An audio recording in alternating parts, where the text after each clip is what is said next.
વિસનગરને 495 કરોડના વિકાસ કાર્યોની ભેટ સીએમના હસ્તે સિવિલ હોસ્પિટલ, તાલુકા પંચાયત અને નગરપાલિકાના નવા મકાનોનું લોકાર્પણ. વિસનગરમાં મુખ્યમંત્રી ભૂપેન્દ્ર પટેલના હસ્તે સિવિલ હોસ્પિટલ, વિસનગર તાલુકા પંચાયત તેમજ નગરપાલિકાના નવીન બિલ્ડિંગના લોકાર્પણની સાથે સાથે ₹495 કરોડના વિકાસના કાર્યોના ખાતમુહૂર્ત, લોકાર્પણ અને ભૂમિપૂજન કરવામાં આવ્યું હતું. જેમાં વિસનગરમાં 423 કરોડથી વધુના 76 વિકાસ કાર્યોનું ભૂમિપૂજન અને ખાતમુહૂર્ત તેમજ ₹73 કરોડના વધુના 18 વિકાસ કાર્યોનું લોકાર્પણ કરવામાં આવ્યું હતું. મુખ્યમંત્રી ભૂપેન્દ્ર પટેલે વિસનગર તાલુકા પંચાયત, સિવિલ હોસ્પિટલ તેમજ 423 કરોડથી વધુના 76 વિકાસ કાર્યોનું ભૂમિપૂજન અને ખાતમુહૂર્ત તેમજ ₹72 કરોડથી વધુના 18 વિકાસ કાર્યોનું લોકાર્પણ કરવામાં આવ્યું હતું.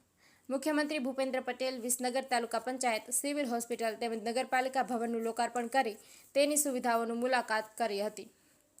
જાવેદ મંસૂરી, વિસનગર. જય શ્રી કૃષ્ણ. જય શ્રી કૃષ્ણ. ઉમતા ખાતે ખૂબ મોટા પ્રકલ્પ સાથે એવી મોટી સેવા માટેની તૈયારીઓ વર્ષો પહેલાં જ્યારે અહીંયા બીજ રોપાયા, પ્રભુજીઓની સેવા કરવા માટે અને જ્યાંથી પણ પ્રભુજી મળે એમને લાવી સેવા કરી અને એમના પરિવારજન સુધી એનો ભેટો થઈ શકે ને ભેટો ના થઈ શકે તો ત્યાં ને ત્યાં રાખી એની સેવા કરવાનું બીડું ઝડપનાર આ ઉમતા ગામને હું ખૂબ ખૂબ અભિનંદન આપું છું. અને સેવા કામ હતું અને કરુણા હૃદય આપણા મુખ્યમંત્રીશ્રીને જ્યારે વીવી પટેલે આમંત્રણ આપ્યું એટલે સહજ ભાવે એને સ્વીકારી લીધું અને ખૂબ મોટી સેવાનું આ માધ્યમ, આ પ્રકલ્પ ઉમતામાં થતો હોય એટલે સ્વાભાવિક છે. કરુણાસભર હૃદય છે, પ્રેમ છે, સ્નેહ છે, કરુણા એમના હૃદયમાં છે, દાદા ભગવાનના આશીર્વાદ છે. એટલે તરત જ એમને હા પાડી કે વિસનગરનો કાર્યક્રમ પતે એટલે ચોક્કસ હું પ્રભુજીઓને મળવા અને સ્ટેજ ઉપર બેઠા છે એ સૌ દાતાઓને મળીશ. એમને ખૂબ સહજતાથી હા પાડી. હવે આદરણીય ભૂપેન્દ્રભાઈ પટેલ સાહેબ, અમારા પ્રભારી મંત્રી ભાઈ શ્રી જગદીશભાઈ, ભાઈ શ્રી નરહરિભાઈ, ભાઈ શ્રી હરિભાઈ, અમારા સૌ ધારાસભ્ય મિત્રો અને સૌ દાતાશ્રીઓ,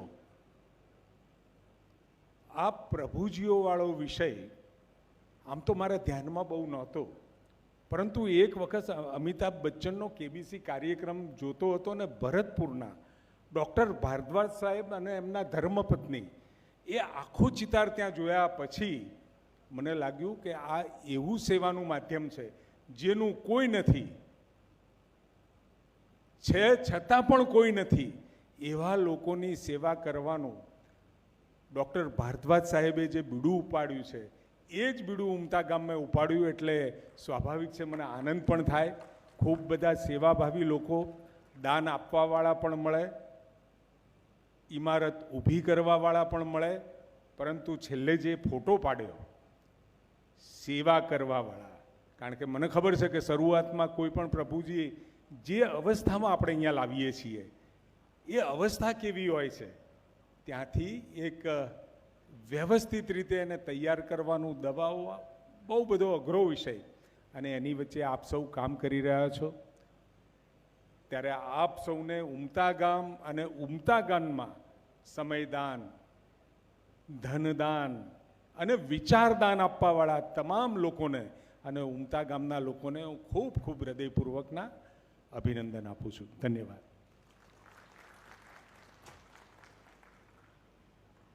આભાર આદરણીય શ્રી ઋષિકેશભાઈ પટેલ સાહેબનો. અને હવે નમ્ર વિનંતી કરું છું સમારંભના અધ્યક્ષ અને ઉદ્ઘાટક માનનીય શ્રી ભૂપેન્દ્રભાઈ પટેલ સાહેબ, મુખ્યમંત્રી શ્રી ગુજરાત રાજ્ય, પ્રસંગોચિત ઉદ્બોધન કરશે આપણને.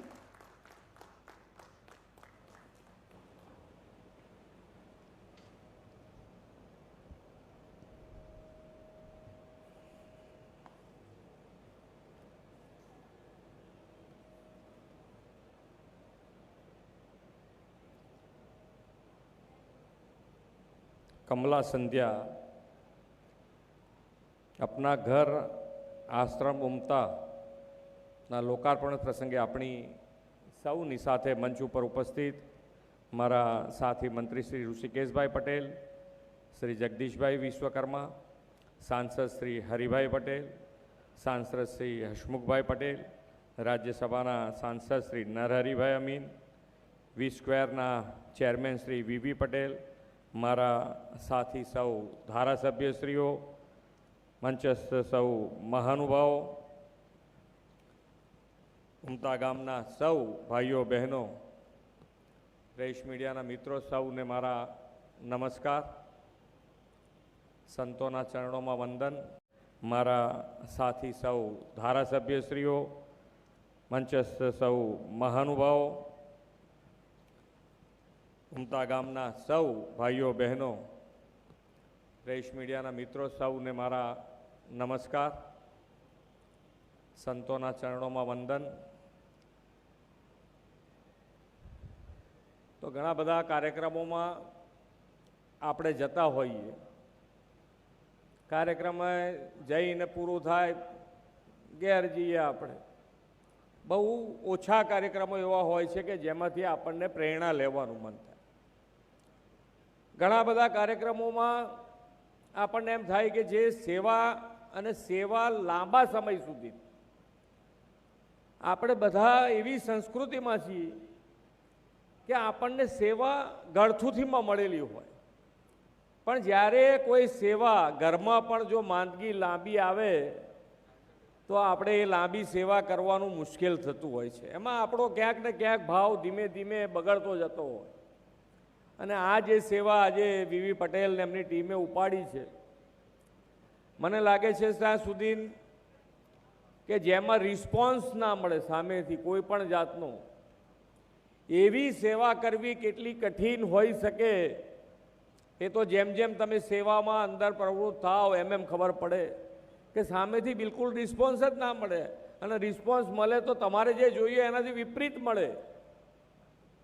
એવા લોકોની સેવા કેવી રીતે કરવી, આપણને એમ થાય કે જે સેવા એમણે ઉપાડ્યું છે એમાં આપણે તો એક જ પ્રાર્થના કરી શકીએ કે એમને ભગવાન ખૂબ તાકાત આપે અને એકદમ ભાવથી આ સેવા એ લોકો કરી શકે.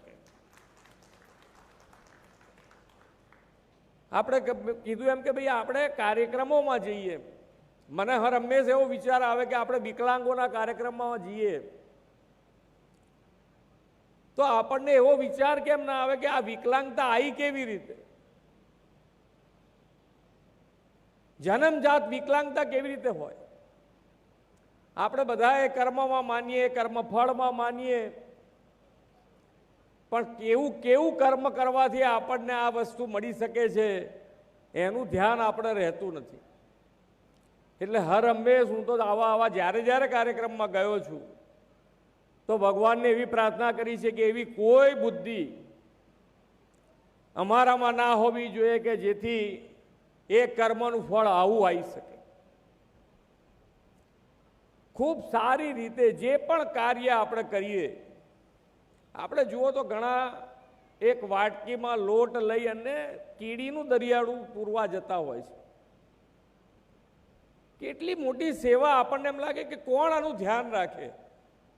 કાલે હું અત્યારે તો સોશિયલ મીડિયાનો જમાનો છે, કાલે હું રીલ જોતો હતો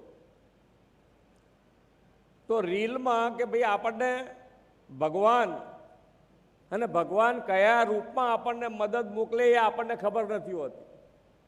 રીલમાં એક હરણું ઝાડ નીચે ઊભેલું, હવે એને ભૂખ લાગી હોય પણ હવે એ પહોંચી ના વળે, એટલામાં એક વાંદરું આવ્યું અને વાંદરું એ ડાળ ઉપર બેઠું, ડાળ એકદમ નીચે આવી ગઈ, એ ડાળ એકદમ નીચે આવી ગઈ, એને એનું ખાવાનું મળી ગયું ને પેલાને એની મજા મળી ગઈ. એટલે આપણે જે કાર્ય કરીએ એકદમ આનંદથી થવી જોઈએ. એમાં ગુસ્સો, કોઈના ઉપર વેરઝેર ઊભું થાય, એ બધામાંથી આપણે જેટલા મુક્ત રહી શકીએ. કહે છે ને કે જેટલા બુદ્ધિનો પ્રયોગ ઓછો એ માણસ ભગવાનથી એટલો નજીક. એટલે ભગવાનથી જેને જેને નજીક જવું હોય એ બધા બીજા બુદ્ધિનો ઉપયોગ કામ માટે કરવાની ના નથી, પણ આપણે તો એકબીજા માટે વાપરવાની શરૂ કરે કે આ હારો ને આ ખોટો. એમાંથી બહાર આવી જવું જોઈએ, બધા સાથે મળીને કામ કરે જઈએ.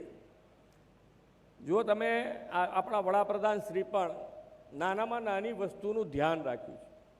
આ અપંગો માટે વિકલાંગતા શબ્દ છે, દરિદ્ર નારાયણ શબ્દ છે, કે ગૌરવ અપાવો સામે આપણે જે કામ કરીએ છીએ એમાં